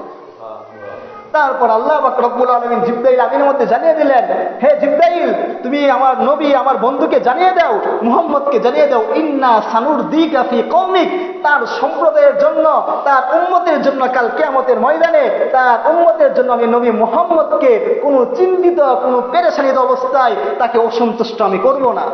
ইন্না সানুরদিকা, আমি অবশ্যই অবশ্যই তাকে সন্তুষ্ট করব কাল কিয়ামতের ময়দানে। তার আনেওয়ালা উম্মতকে জাহান্নামের মধ্যে ফেলে দিয়ে আমি নবী মুহাম্মদকে অসন্তুষ্ট কখনোই করব না। অথচ আমার আপনার নবী, আমার আপনার পেরেশানের জন্য, আমার আপনার জন্য নবী আলাইহিস সালাতু ওয়াস সালামের খানা বন্ধ, নবী আলাইহিস সালাতু ওয়াস সালামের সকল কিছু বন্ধ, শুধুমাত্র উম্মতের পেরেশানের জন্য, উম্মতের চিন্তার জন্য। সূরা কাহফের দিকে তাকান, আল্লাহ পাক রব্বুল আলামিন বলেন, ফালাআল্লাকা বাখিউন নাফসাকা আল্লা তাকুনু মুমিনিন। আল্লাহ পাক রব্বুল আলামিন বলতেছেন, হে নবী, আপনি তো উম্মতের চিন্তায় আপনার নিজেকে শেষ করে দিয়েছেন। আপনি তো উম্মতের চিন্তা করতে করতে আপনার নিজের খেয়াল, আপনার নিজেকে একেবারে শেষ করে দিচ্ছেন।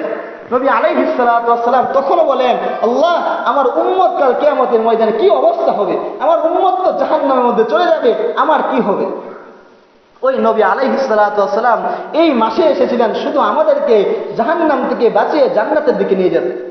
তারপর ওই হাদিসের শেষে রাসূল কারীম সাল্লাল্লাহু আলাইহি ওয়াসাল্লাম বলতেছেন যে আরেকটা, আমরা নবী আলাইহিস সালাতু ওয়াস সালামকে আমরা কেমন মহব্বত করব, নবী আলাইহিস সালাতু ওয়াস সালাম আমাদের প্রতি কিরকম দয়া এবং কিরকম অনুগ্রহশীল। নবী আলাইহিস সালাতু ওয়াস সালাম সহিহ মুসলিম শরীফের মধ্যে হাদিসে নবী আলাইহিস সালাতু ওয়াস সালাম বলেন, মাসালি ওয়া মাসালুকুম কামাসালি রাজুলিন আওকাদা নারা, তোমার এবং আমাদের উদাহরণ হলো যেমন এক ব্যক্তি আগুন প্রজ্বলিত করলো, আগুন জ্বালালো। যেমন আমি একটা আগুন জ্বালালাম, শীতের মৌসুমে আমরা যখন আগুন জ্বালাই, আগুন প্রজ্বলিত হওয়ার পর ওই আগুনের মধ্যে কীটপতঙ্গ ফড়িং তারা উপর দিকে পড়ে যায়। কিন্তু যে ব্যক্তি আগুন জ্বালায় তার কিন্তু এই উদ্দেশ্য থাকে না যে আল্লাহ পাক রব্বুল আলামিন যে অন্যান্য মাখলুকাত কীট পতঙ্গ ফড়িং তারা এসে ওই আগুনের মধ্যে ঝাঁপ দেয়, কিন্তু ওই যে ব্যক্তি আগুন প্রজ্বলিত করলো সে কিন্তু ওইগুলাকে দূরে সরিয়ে দেয় যে তোমরা এখানে পড়িও না। নবী আলাইহিস সালাতু ওয়াস সালাম এই দৃষ্টান্ত দিয়ে এটা বুঝাতে চেয়েছেন, আনা আখিযুকুম বিহুজাজিম মিনান নার, আমি নবী মুহাম্মদ তোমাদেরকে কোমরের মধ্যে ধরে ধরে কথা শিক্ষা দিচ্ছি, কথা জানিয়ে দিচ্ছি, তোমরা কাল কিয়ামতের ময়দানে জাহান্নামে যেও না, জাহান্নাম থেকে টেনে এনে কোমরের দিকে তোমাদেরকে জান্নাতের দিকে আমি নিয়ে যাচ্ছি। ওয়ান্তুম তুফাল্লাদুনা মিন ইয়াদি, অথচ তোমাদের মধ্য থেকে কিছু লোক তোমাদের হাতের কামের কারণে তোমরা জাহান্নামের দিকে নিক্ষিপ্ত হচ্ছ, জাহান্নামের দিকে ছুটে যাচ্ছ। আল্লাহ পাক রব্বুল আলামিন এই হাদিস থেকে আমাদেরকে এটা শিক্ষা দেয় যে নবী মুহাম্মদ আমার আপনার উপর কেমন অনুগ্রহশীল, কেমন দয়াশীল। এই নবী মুহাম্মদ এই মাসে এসেছিলেন শুধুমাত্র আমাদেরকে জান্নাতে নেওয়ার জন্য, নয়তো নবী আলাইহিস সালাতু ওয়াস সালামের কিছুর অভাব ছিল না। কাল কিয়ামতের ময়দানে নবী আলাইহিস সালাতু ওয়াস সালাম যখন আরশে আজিম থেকে উঠবেন, তখন নবী আলাইহিস সালাতু ওয়াস সালাম বলবেন, ইয়া উম্মতি ইয়া উম্মতি, হে আল্লাহ তাআলা আমার উম্মত কই, আমার উম্মত কোথায়? মা শাক্কাল আরদা ইল্লা আহাদুন আনতা, আপনাকে ছাড়া আর পৃথিবীতে কাউকে উঠানো হয় নাই কাল কিয়ামতের ময়দানে। তখন আল্লাহ পাক রব্বুল আলামিনকে বলবেন, হে নবী আলাইহিস সালাতু ওয়াস সালাম বলবেন, হে আল্লাহ আমার উম্মত কোথায়, আমার উম্মত কোথায়? সমস্ত নবী আলাইহিস সালাতু ওয়াস সালামকে আল্লাহ পাক রব্বুল আলামিন দুনিয়ার মাধ্যমে একটা মুজিজা দিয়েছিলেন, যে ওই মুজিজা দুনিয়ার মাধ্যমেই শুধু কার্যকর হতো, আর কার্যকর এটা আখিরাতে উখরবি জিন্দেগির মধ্যে হতো না। নবী আলাইহিস সালাতু ওয়াস সালামকে যখন এরকম একটা মুজিজা দিয়েছিলেন, তখন আল্লাহ পাক রব্বুল আলামিনকে নবী মুহাম্মদ সাল্লাল্লাহু আলাইহি ওয়াসাল্লাম বলেছিলেন, হে আল্লাহ আমার উম্মতের জন্য এই বিশেষ সুপার মুজিজাটা আমি কাল কিয়ামতের ময়দানের জন্য রেখে দিলাম, শাফাআতুল মুজলিমিন, অর্থাৎ কাল কিয়ামতের ময়দানে এই গুনাহগার উম্মতের জন্য যদি কেউ সুপারিশ করে থাকে সেটা হলো নবী মুহাম্মদ সাল্লাল্লাহু আলাইহি ওয়াসাল্লাম। আর কোন নবীকে, আর কোন নবীর উম্মত, কোন উম্মতের নবী কোন দিন কাল কিয়ামতের ময়দানে তার শস্য জাতির জন্য কোনো দিন সুপারিশ করতে পারবে না। শুধু আমার আপনার নবী ওই দিন আমার আপনার জন্য সুপারিশ করবেন। ওই নবী আমাদের কাছে এসেছিলেন এই রবিউল আউয়াল মাস, কিন্তু আজ আমরা নবীর এশকের চাহিদায়, নবীর এশকের দাবিতে শুধুমাত্র এক দিনকে কেন্দ্র করে 12ই রবিউল আউয়াল কেন্দ্র করে নবী আলাইহিস সালাতু ওয়াস সালামের নামে সিন্নি পাকাই, নবী আলাইহিস সালাতু ওয়াস সালামের নামে বিদআতি যত কার্যকর আছে সমস্ত বিদআতি কার্যকর শুধু 12ই রবিউল আউয়ালের জন্য রেখে দিয়েছি আমরা। মুসলমানের তো এটা উচিত ছিল না। মুসলমানরা যদি নবী আলাইহিস সালাতু ওয়াস সালামকে তারা অনুসরণ করবে, তারা নবী আলাইহিস সালাতু ওয়াস সালামের ছোট থেকে ছোট, বড় থেকে বড় যত সুন্নত আছে সমস্ত সুন্নতকে, নবী আলাইহিস সালাতু ওয়াস সালামের মাথা থেকে নিয়ে পা পর্যন্ত সমস্ত সিরাতকে এক ব্যক্তির সুরতের মধ্যে সে ফিট করবে। এটাই ছিল, এটাই সুন্নতের আসল তাকাজা চাহিদা ছিল। সম্মানিত মুসল্লিয়ানে কেরাম, নবী আলাইহিস সালাতু ওয়াস সালামের অনুগ্রহ আমাদের উপর কি পরিমাণ ছিল এটা বোঝানোর উদ্দেশ্য ছিল।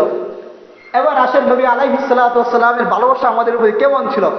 আল্লাহ পাক রব্বুল আলামিন কোরআনে কারীমের মধ্যে বলেন, আন-নাবিয়্যু আওলা বিল মুমিনিনা মিন আনফুসিহিম ওয়া আজওয়াজুহু উম্মাহাতুহুম, আন-নাবিয়্যু আওলা বিল মুমিনিন, অর্থাৎ মুমিনরা নবীকে ভালোবাসবে, মিন আনফুসিহিম তাদের নিজেদের জীবনের থেকে, ওয়া আজওয়াজুহুম তাদের স্ত্রীদের থেকে, ও আমওয়ালহুম এবং তাদের সম্পদ, যত তাদের দুনিয়ার মধ্যে যত সম্পদ আছে, নিজের সম্পদ, নিজের স্ত্রী, নিজের সন্তান এবং নিজের জীবনের থেকেও আমি নবী মুহাম্মদকে বেশি ভালোবাসতে হবে।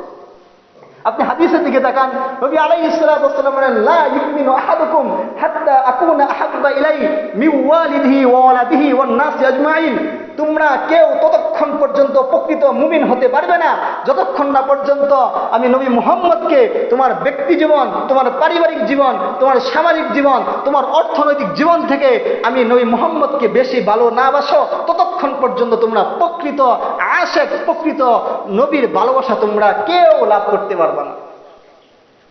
তো আমাদেরকে যদি নবীর প্রকৃত ভালোবাসা লাভ করতেই হয়, তাহলে নবী আলাইহিস সালাতু ওয়াস সালামকে একেবারে আমাদের যা কিছু আছে তার চাইতে নবী আলাইহিস সালাতু ওয়াস সালামকে বেশি ভালোবাসতে হবে। তো নবী আলাইহিস সালাতু ওয়াস সালামের ভালোবাসার প্রকাশ, ভালোবাসার নিদর্শন তখনই প্রকাশ পাবে যখন আমার আপনার ভিতর নবীর সুন্নতগুলো থাকবে। আজ নবীর সুন্নত ফর এক্সাম্পল একটাই বলি, নবী আলাইহিস সালাতু ওয়াস সালাম মৃত্যু একেবারে লগ্নে নবী আলাইহিস সালাতু ওয়াস সালাম দুনিয়া থেকে যাচ্ছেন, তখনও বলেন সলাৎ সলাৎ সলাৎ, আমার উম্মত নামাজ পড়ো, আমার উম্মত নামাজ পড়ো।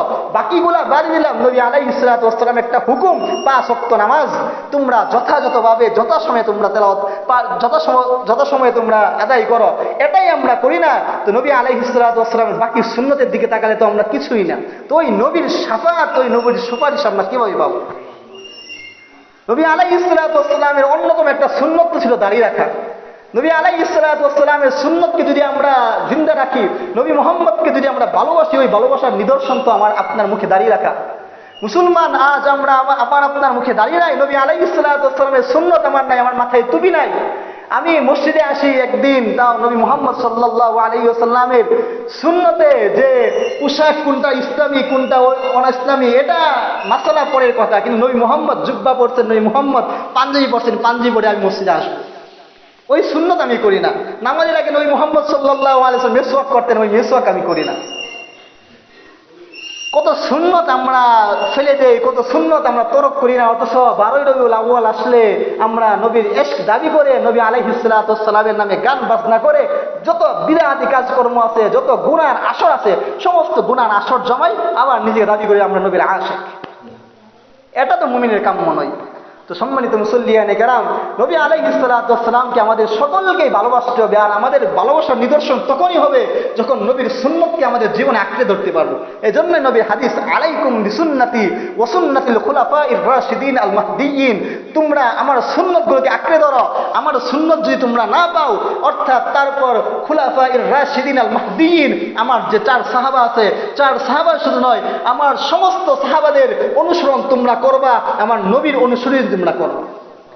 আর যদি তোমরা আমার অনুসরণ করো, তো কুরআনে কারীমের ওই ঐতিহাসিক আয়াত, কুল, হে নবী আপনি বলে দেন, ইন কুনতুম তুহিব্বুনাল্লাহ, যদি তোমরা আমি আল্লাহকে ভালোবাসো, তো ফাত্তাবিউনি, তোমরা আমি নবী মুহাম্মদের অনুসরণ করো। তো ফাত্তাবিউনির মিজদাক, ফাত্তাবিউনি, নবী মুহাম্মদকে ভালোবাসা যদি আমরা করতে পারি, নবী মুহাম্মদকে যদি ভালোবাসতে পারি, তাহলে ইউহিব্বুকুমুল্লাহ, আমি আল্লাহ তোমাদেরকে ভালোবাসবো। অতএব আল্লাহকে যদি কোনো ব্যক্তি ভালোবাসতে চায়, অনেকে বলে হুজুর আমি দাড়ি রাখি না, ঠিক আছে, কিন্তু আল্লাহর মহব্বত আমার ভিতরে আছে। আমি নামাজ পড়ি না, ঠিক আছে, আমার মাথায় টুপি নাই, ঠিক আছে, আমি নামাজের সব মিসওয়াক করি না, ঠিক আছে, কিন্তু নবীর ভালোবাসাও আছে, আল্লাহর ভালোবাসাও আছে। এটা নিতান্তই ভুল। কুরআন বলে তুমি আল্লাহকে ভালোবাসতে হলে আমার নবীকে ভালোবাসো, আর নবীকে ভালোবাসলে নবীর সুন্নতকে ভালোবাসতে হবে। আর নবীর সুন্নতকে যদি ভালোবাসো তাহলে নবীকে ভালোবাসলা, আর নবীকে ভালোবাসলা জানি কেমন, যদি তুমি আল্লাহকে ভালোবাসলা। এটা কোরআনের শিক্ষা। আর হাদিসের শিক্ষা এটা, মান আহাব্বা সুন্নতি, যে ব্যক্তি আমার সুন্নতকে ভালোবাসলো, মান আহাব্বা সুন্নতি ফাকাদ আহাব্বানি, অবশ্যই সে যেন কেমন জানি আমি আল্লাহকে সে ভালোবাসলো। তো আজ আমার আপনার ভিতরে দেখেন নবী আলাইহিস সালাতু ওয়াস সালামের সুন্নতের কত অভাব। শুধু সুন্নতই নাই, নবী আলাইহিস সালাতু ওয়াস সালাম যে এই রবিউল আউয়াল মাসে এসেছে এটাই তো আমরা জানি না। নবী আলাইহিস সালাতু ওয়াস সালামের দুনিয়ার ভিতরে কি মিশন নিয়ে এসেছিলেন এটাই তো আমরা জানি না। কিন্তু স্লোগান একটা দিতে পারি, ঈদে মিলাদুন নবী। ঈদে মিলাদুন নবী স্লোগান আমরা সবাই জানি, কিন্তু মিলাদ কি, সিরাত কি, এটা আমরা জানি না। অথচ এই জন্যই গত সপ্তাহে আলোচনা করেছিলাম, মিলাদ এক জিনিস, সিরাত এক জিনিস। মিলাদ জানার নাম, মিলাদ জানার নাম, মিলাদ উদযাপন করার নাম না। সিরাত জানার নাম, সিরাত উদযাপন করার নাম। এজন্য দেখবেন বাংলাদেশের প্রত্যন্ত অঞ্চল থেকে শুরু করে বাংলাদেশের সব জায়গায় নবীর নামে, সিরাতুন নবীর নামে মাহফিল হয়, সিরাত কমিটির নামে মাহফিল হয়। কিন্তু যত বন্ড, যত আশেক আছে, এদের নামে দেখবেন মিলাদুন নবী সম্পর্কে মাহফিল হয়। কোনো হক্কানি, কোনো আল্লাহ ওয়ালাকে কোনোদিন দেখবেন না মিলাদুন নবীর সম্পর্কে, মিলাদুন নবীর কোনো পীরের মধ্যে, কোনো মাজারের মধ্যে, কোনো হক্কানি আলেম বলেন, কোনো হক্কানি আল্লাহর ওলি বলেন, কোনো দিন ওরা ওখানে যায় নাই। কারণ তারা জানে মিলাদুন নবী মানে জানার নাম, সিরাতুন নবী মানে মানার নাম। অর্থাৎ মিলাদুন নবী আমরা জানবো, কিন্তু মিলাদুন নবী উদযাপন করব না। সিরাতুন নবী জানবো, সিরাতুন নবী নিজের ভিতরে ফিট করব।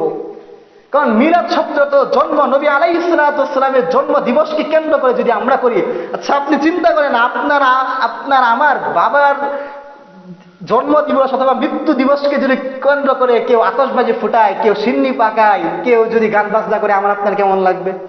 তো আমার আপনার বাবার থেকেও যে বেশি, আমার আপনার বাবার থেকেও যে সবচাইতে বেশি মহব্বতের পাত্র ওই নবী মুহাম্মদের জন্ম দিবসকে কেন্দ্র করে, নবী মুহাম্মদের মৃত্যু দিবসকে কেন্দ্র করে আপনি আমি কিভাবে গানের আসর জমাই, আপনি আমি কিভাবে ইয়া নবী সালাম আলাইকে বলে গানের তবলা নিয়ে টান দেই, আমি আপনি কিভাবে একেবারে সিন্নির একেবারে এক পাতিলের উপর পাতিল, ডেগের উপর ডেগ বাজিয়ে গান বাজনা করে নবীর নামে আমরা সিন্নি খাই। যদি আপনি আপনার বাবার নামে এটা বরদাস্ত করতে পারেন না, তো ওই আপনার বাবার থেকেও যে যিনি মহব্বতে যে জিনিস, মহব্বতের যে পাত্র ওই নবী সম্পর্কে আপনি কিভাবে বরদাস্ত করবেন একটু চিন্তা করেন। ওই নবী আলাইহিস সালাতু ওয়াস সালাম এই মাসে এসেছিলেন শুধুমাত্র আমাদেরকে আল্লাহ পাক রব্বুল আলামিনের বিধান মেনে জাহান্নাম থেকে মুক্তি করে জান্নাতে নেওয়ার জন্য।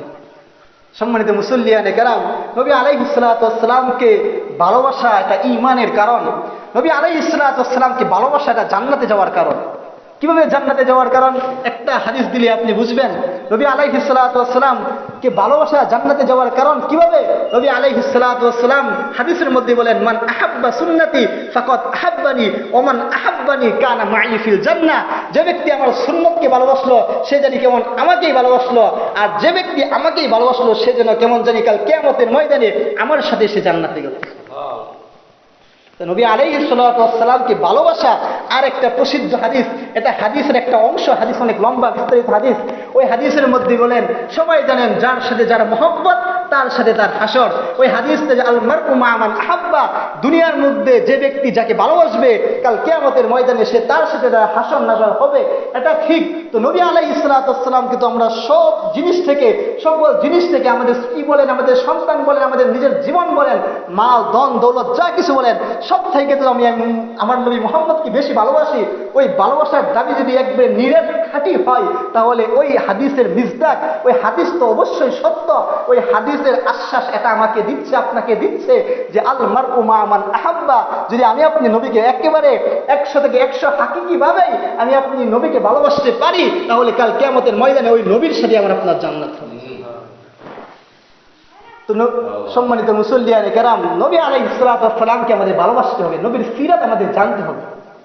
এই একটা মুখ্যম সময় আমাদের, যাদের ব্যস্ততা নাই, যাদের ব্যস্ততা আছেও তাও মাঝে মধ্যে যারা আমরা ফোন ঘাঁটি, যারা আমরা বই পুস্তক পড়ি, অন্ততপক্ষে 12 মাসের মধ্যে 11 মাস যদি সময় নাও পাই, এই রবিউল আউয়াল 1 মাসে এই মাস নবী আসলো, নবী কিভাবে আসলো, নবীর 63 বছর জিন্দগি কিভাবে কাটাইছে, একটা সিরাতের বই আমরা আপনার পড়ি।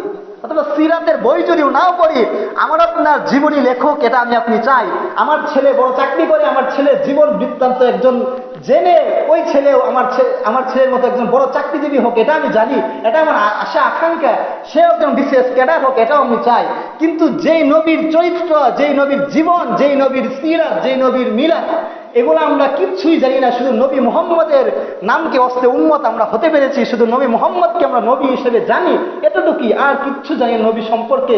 তো এটা আমাদের জন্য কত বড় সৌভাগ্যের বিষয় যে এই মাসে নবী আসলো, ওই নবী কিভাবে আসলো, নবী কিভাবে কাটাইলো, নবী কিভাবে গেল, আর নবী আসার মূল উদ্দেশ্য কি ছিল, এটা তো আমাদের জানার উদ্দেশ্য ছিল। এজন্য সম্মানিত মুসল্লিয়ানে কেরাম, আপনাদের কাছে আমার একটা আবদার, যাদের সুযোগ আছে এই মাসে শুধুমাত্র একটা বই আপনি মার্কেটে গিয়ে যদি বলেন, অথবা যদি আপনি নেটে চার্জ দেন নবীর সিরাত সম্পর্কে কিছু জানবো, একেবারে অসংখ্য অগণিত শত শত বয়ান, শত শত বই আপনার সামনে আসবে যে নবীর সিরাত সম্পর্কে। তো নবী আলাইহিস সালাতু ওয়াস সালামকে ভালোবাসার অন্যতম একটা দাবি হচ্ছে নবী আলাইহিস সালাতু ওয়াস সালাম সম্পর্কে, নবী আলাইহিস সালাতু ওয়াস সালামের উপর দুরূদ পড়া। এই মাসে আমরা বেশি বেশি দুরূদ পড়বো। নবী আলাইহিস সালাতু ওয়াস সালাম হাদিসের মধ্যে বলেন, মান সাল্লা আলাইয়া ওয়াহিদা সাল্লাল্লাহু আলাইহি আশরা। যে ব্যক্তি আমি নবী মুহাম্মদের উপর একবার দুরূদ পাঠ করবে, আমি আল্লাহ ওই ব্যক্তির উপর 10 বার দুরূদের সওয়াব দিয়ে দিলাম। শুধু 10টা দুরূদ দেন নাই, 10টা গুনাহ মাফ করে ওয়ারফা দারাজাত, এবং 10টা মর্যাদা তার আমলনামায় লিখে দিলাম। এখন বলেন দুরূদ কোন দুরূদ পড়বো? আমার আপনার বাবার, আমার আপনার পিতৃপুরুষের যে দুরূদ আছে, কত দুরূদ বর্তমান সময়ে, এই দুরূদ পড়বো? না না না। নবী আলাইহিস সালাতু ওয়াস সালাম সাহাবাদের মাধ্যমে এই দোয়া আমাদেরকে শিক্ষা দিয়েছেন, এই দুরূদ শিক্ষা দিয়েছেন যে কুলু, তোমরা সকলে বলো আল্লাহুম্মা সাল্লি আলা মুহাম্মদ ওয়া আলা আলি মুহাম্মদ কামা সাল্লাইতা আলা ইব্রাহিম ওয়া আলা আলি ইব্রাহিম ইন্নাকা হামিদুম মাজিদ। এই দুরূদ আমি তোমাদেরকে শিক্ষা দিচ্ছি, যেটা দুরূদ ইব্রাহিম নামে প্রসিদ্ধ, ওই দুরূদ আমি তোমাদেরকে শিক্ষা দিচ্ছি। অর্থাৎ কোন দুরূদ যদি পাঠ করতে হয়, নবী আলাইহিস সালাতু ওয়াস সালাম যে দুরূদ আমাদেরকে শিক্ষা দিয়েছেন ওই দুরূদই পাঠ করতে হবে। অর্থাৎ অন্য ভিন্ন কোন পীর আমাকে যে দুরূদ দিয়েছেন, কোন হুজুর আমাকে যে দুরূদ দিয়েছেন, ওই দুরূদ পাঠ করলে নবীর উপর 10 বার রহমতের দুরূদ আমার আপনার সবে আসবে না। নবীর সাহাবা নবীকে শিক্ষা দিয়েছেন, নবী আলাইহিস সালাতু ওয়াস সালাম সাহাবীদেরকে শিক্ষা দিচ্ছেন, হে আমার সাহাবারা, তোমরা আমার নামে দুরূদ পড়বা, দুরূদে ইব্রাহিম। আমিও আপনাদেরকে এই জিম্মাদারি, এটা শিক্ষা দিচ্ছি, এটা এই সবক আমি আপনাদেরকে শুনিয়ে দিচ্ছি। এখন থেকে আপনারা যদি দুরূদ পড়েন তাহলে দুরূদে ইব্রাহিম, আল্লাহুম্মা সাল্লি আলা সাল্লাল্লাহু আলাইহি ওয়াসাল্লাম, নবী আলাইহিস সালাতু ওয়াস সালাম যে দুরূদ শিক্ষা দিয়েছেন ওই দুরূদ পড়বেন। যদি আমরা দুরূদ পড়তে পারি তাহলে এই নবী আলাইহিস সালাতু ওয়াস সালাম এই মাসে যে এসেছেন, এই মাসে আসার, নবী আলাইহিস সালাতু ওয়াস সালাম এই মাসে আসার যে মূল তাকাদা ছিল, মূল যে উদ্দেশ্য ছিল, ওই উদ্দেশ্যের কিছু নবী আলাইহিস সালাতু ওয়াস সালামের প্রতি আমরা কিছু দুরূদ পাঠাতে পারবো। কেননা নবী আলাইহিস সালাতু ওয়াস সালাম তো কবরের মধ্যে জিন্দা, আমি আপনি দুরূদ পাঠাই, নবী আলাইহিস সালাতু ওয়াস সালাম ওই দুরূদের জবাব দেই। আপনারা যারা সৌদি আরবে যান, যারা দেখবেন, যারা হক্কানি আল্লাহর ওলি, অসংখ্য অগণিত এরকম বহুত ঘটনা আছে। নবীর রওজার সামনে আসসালামু আলাইকা ইয়া রাসূলুল্লাহ বলে সালাম দিয়েছেন, সাথে সাথে ওই কবর থেকে, ওই রওজা থেকে ওই সালামের জবাব এসে গিয়েছে। তো নবী আলাইহিস সালাতু ওয়াস সালাম তো জিন্দা, আমি আপনি কি করতেছি? নবী আলাইহিস সালাতু ওয়াস সালাম কয়বার দুরূদ পাঠ করেছি, নবী আলাইহিস সালাতু ওয়াস সালামের কয়টা সুন্নাত আমি আপনি পালন করেছি, এগুলো তো সব দেখতেছেন, এগুলো তো নবী আলাইহিস সালাতু ওয়াস সালাম সব দেখতেছেন। এগুলো তো কাল কিয়ামতের ময়দানে আমাকে আপনাকে জিজ্ঞাসা করবে, তখন আমি আপনি কি জবাব দেব, কি উত্তর দেব? ওই নবীর সামনে যদি আমরা দাঁড়াতে না পারি তাহলে আল্লাহর সামনে কিভাবে দাঁড়াবো? ওই নবী তো আমার আপনার জন্যই সুপারিশ করবে। এই আমার আপনার জন্যই নবী এত কষ্ট, এত মুজাহাদা করেছে। নয়তো নবী আলাইহিস সালাতু ওয়াস সালাম 13 বছর মক্কার মধ্যে তায়েফের একেবারে ছোট থেকে ছোট, বড় থেকে বড় লোকদের হাতে নবী আলাইহিস সালাতু ওয়াস সালামের মার খেতে হয় নাই। উহুদের ময়দানে নবী আলাইহিস সালাতু ওয়াস সালামের দান্দা মুবারক শহীদ হতে হয় নাই। নবী আলাইহিস সালাতু ওয়াস সালাম এই সব কিছু করেছেন শুধু আমার আপনার জন্য। তো আমি আপনি নবী আলাইহিস সালাতু ওয়াস সালামের কি মানটা, কি মর্যাদা রেখেছি? দুনিয়া খাইসিয়তে আমি আপনার অধীনে চাকরি করি, আপনার ব্যাপারে যদি আমি একটা কথা বলি, আপনার প্রেস্টিজে আঘাত লাগে, আপনি আমার চাকরি থেকে একেবারে বরখাস্ত করে দেন, আপনার প্রেস্টিজে এটা লাগে। তো নবী আলাইহিস সালাতু ওয়াস সালাম আমার আপনার জন্য এত কিছু করেছে, ওই নবীর জন্য আমি আপনি কি করছি? ওই নবী তো আমার আপনার জন্য কোনো কিছুই করে নাই। নবী আলাইহিস সালাতু ওয়াস সালামের মূল একটা বিধান ছিল, নবী আলাইহিস সালাতু ওয়াস সালাম মৃত্যুর সময় বলছেন সালাত সালাত সালাত। হ্যাঁ আমার উম্মতের, আমি চলে যাচ্ছি ঠিক আছে, কিন্তু নামাজ নামাজ নামাজ 3 বার এই কথাটা বলেছেন। তোমরা যেখানেই থাকো না কেন, যে অবস্থায় থাকো না কেন, তোমরা নামাজটা পড়ো, তোমরা নামাজটা ঠিক রাখো। এই জন্য নবী আল্লাহ সাল্লাল্লাহু আলাইহি ওয়াসাল্লাম ইদা সলহাত সলহুল আমাল, যার এই নামাজের আমলটা ঠিক থাকবে, তার কাল কিয়ামতের ময়দানে যত গাটি আছে সমস্ত গাটি সব সঠিক হয়ে যাবে, সমস্ত গাটির মধ্যে আর তার পেরেশান হতে হবে না, তার সমস্ত আমলও ঠিক হয়ে যাবে। আর যার প্রথম এই গাটি, যার প্রথম আমল নামাজের মধ্যে সমস্যা হবে, তার সব কিছুর মধ্যে সমস্যা হবে। সম্মানিত মুসল্লিয়ানে কেরাম, প্রতি শুক্রবার আসি একটা সময়, আবার 1:20 বাজে ঘড়ির দিকে তাকাই, হ্যাঁ গরম আমারও লাগছে, আপনারও লাগছে, গরম লাগার কথা, এটাই দুনিয়ার হাইসিয়ত। গরম আসবে, শীত আসবে, এটাই দুনিয়ার হাইসিয়ত। আমারও হাইসিয়ত এটাই, আপনারও হাইসিয়ত এটাই। আমি আপনি 30, 40, 70, 60 বছর জিন্দগিতে বাঁচবো, আবার দুনিয়া থেকে চলে যাবো, এটাই দুনিয়ার নিয়ম। দুনিয়া কাউকে রাখা নাই। দুনিয়া যদি রাখতোই তাহলে আমার আপনার থেকে যে সবচাইতে শ্রেষ্ঠ মানুষ নবী মুহাম্মদ, এই নবী মুহাম্মদই যেহেতু দুনিয়াতে থাকতে পারে নাই, আমি আপনি আর কি? তো আমি আপনি যতই দুনিয়া কামাই, হাই মুসল্লিয়ানে কেরাম, কেউ দুনিয়াতে থাকতে পারবো না। দুনিয়ার নিজাম এটা, যে দুনিয়ার মধ্যে শীত আসবে, দুনিয়ার গরম আসবে, দুনিয়ার চাকরি আসবে, দুনিয়ার সংসার আসবে, দুনিয়ার বিবি আসবে, দুনিয়ার সন্তান